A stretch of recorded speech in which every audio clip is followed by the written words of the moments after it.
Today I'm making homemade ravioli with einkorn flour, and I'll try to do it all in under an hour.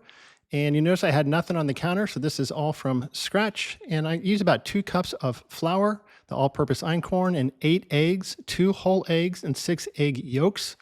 And I'll start with a little bit under the 2 cups of flour in the mixing bowl, add the eggs, a little bit of olive oil, and I'm looking for a little bit sticky mixture, and then I'll add a little bit more flour, check the mixture. If it's too sticky, add a little bit more flour, which I just did. Still, we're getting there. I want it sort of crumbly and then it'll come together.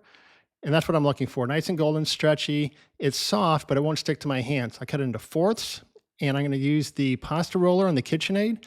And I'm going to run those fourths through, fold it up, run it through, fold it up, run it through. And I keep adding a little bit of flour until I get the right texture. So you're looking for something that's a little satiny, not sticky. It won't stick to itself if you fold it up. And I do that to all 4 of the fourths. And then I'll start taking it again through the number 1 setting on the pasta machine. And then I go to number 2. And then once I'm through the second one, I start working on one separate sheet that I'm going to use for the ravioli. So now I take it to 3, run it through twice, take it to 4, run it through twice, and now it's much longer. That's my ravioli rack. Put a little bit of olive oil on it and use that tray to sort of put a dimple or impression in the bottom sheet.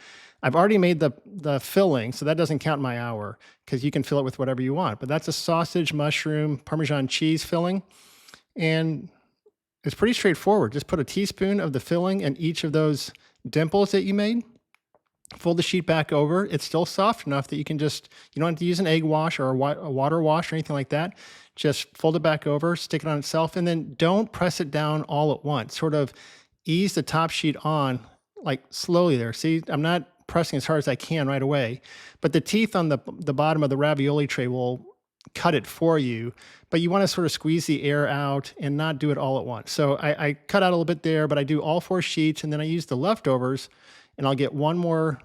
I combine them all, get one more out of it. So this will make 5 dozen ravioli, 5 dozen stuffed ravioli.